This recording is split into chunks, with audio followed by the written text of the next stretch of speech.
يا مرحبا زين الشهور.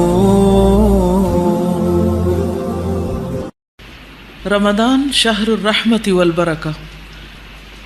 رمضان وہ مبارک مہینہ ہے جس میں اللہ تعالیٰ اپنے بندوں پر خصوصی رحمتیں اور برکتیں نازل فرماتا ہے. شیاطین کو قید کر کے اپنے بندوں کو نیکی کے کاموں کی رغبت دلاتا ہے تاکہ بھلائی کے کام کرنا ان کے لیے آسان ہو جائے. رسول اللہ صلی اللہ علیہ وسلم نے فرمایا اذا کان رمضان فتحت ابواب الرحمت.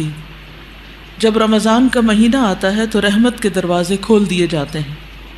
ایک اور روایت میں آتا ہے رسول اللہ صلی اللہ علیہ وسلم نے فرمایا قد جاءکم رمضان شہر مبارک افترض اللہ علیکم صیامہ تفتح فیہ ابواب الجنۃ وتغلق فیہ ابواب الجحیم وتغل فیہ الشیاطین فیہ لیلۃ خیر من الف شہر من حرم خیرہا فقد حرم.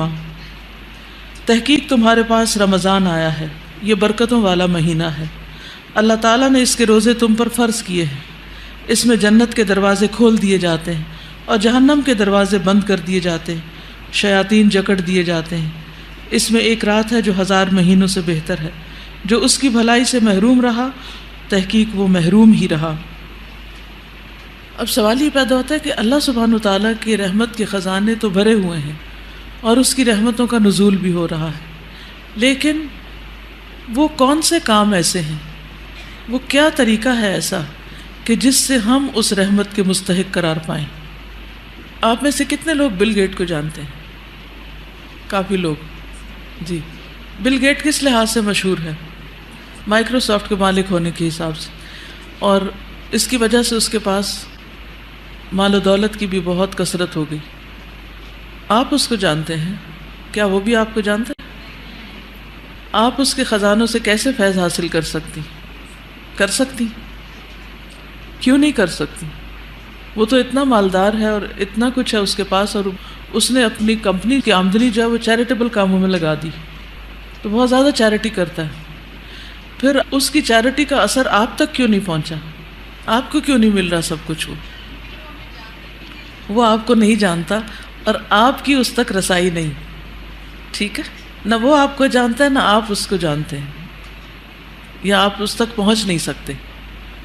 تو نتیجہ کیا ہے؟ جو کچھ وہ دوسروں پہ لٹا رہا ہے اس میں سے آپ کا حصہ کچھ بھی نہیں. تو اس سے کیا پتہ چلتا ہے؟ اب اس مثال سے اس بات کو سمجھیے. اللہ سبحانہ و تعالیٰ تو خیر آپ کو جانتے ہیں. اللہ سبحانہ و تعالیٰ کے خزانے بھی وسیع ہیں. وہ اپنی رحمتوں کے خزانے عام کیے ہوئے ہیں، وہ لٹا رہے ہیں اپنے خزانے. لیکن آپ کو کب ملیں گے وہ خزانے؟ ان میں سے آپ کو حصہ کب ملے گا؟ جب آپ کا اللہ تعالیٰ سے تعلق ہوگا، آپ اللہ تعالیٰ کو راضی کریں گے، آپ اللہ تعالیٰ کی طرف متوجہ ہوں گے، آپ اس کو یاد کریں گے. فاذکرونی اذکرکم، تم مجھے یاد کرو میں تمہیں یاد کروں گا. تو اگر آپ یہ چاہتے ہیں کہ آپ کو رمضان المبارک میں اور رمضان کے علاوہ بھی، کیونکہ اللہ سبحانہ وتعالیٰ کی رحمتیں آپ پر صرف رمضان میں نہیں بلکہ رمضان کے علاوہ بھی ہوتی، تو جب اللہ سبحانہ وتعالیٰ کی رحمتیں عام ہیں تو ان سے فائدہ کون اٹھاتے ہیں؟ جو خود ان کی طرف متوجہ ہوتے ہیں، ایسے کام کرتے ہیں کہ جن سے رحمت نازل ہوتی ہے. تو اچھے کام کرنے بہت ضروری ہیں تاکہ ہم اللہ تعالیٰ کی رحمتوں سے حصہ پا سکیں.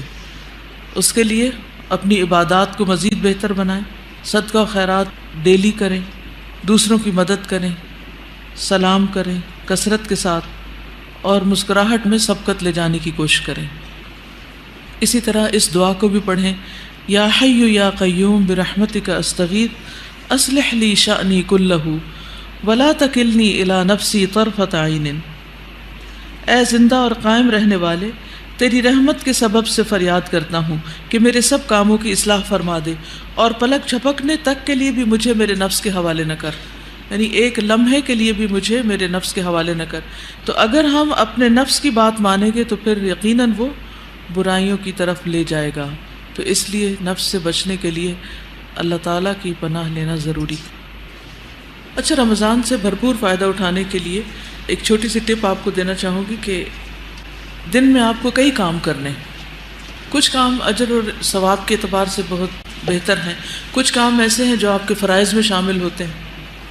آپ آج کے دن پورے دن میں اپنا جائزہ لیں گے کہ آپ کے دن کے مختلف حصوں میں آپ کا انرجی لیول کیا تھا، آپ کی فیلنگ اور کیفیت کیا تھی، کون سا کام آپ کس وقت زیادہ بہتر طور پہ کر سکے. تو جو کام زیادہ امپورٹنٹ ہیں ان کو اس وقت کیجئے جس وقت آپ کی طاقت ہمت زیادہ ہے. اس وقت کے لیے نہ ٹالیے کہ جب آپ کچھ کرنے کے قابل نہ رہیں اور پھر آپ کہیں کہ اب آج کا میرا ٹارگٹ پورا ہی نہیں ہوا. يا مرحبا زين الشهور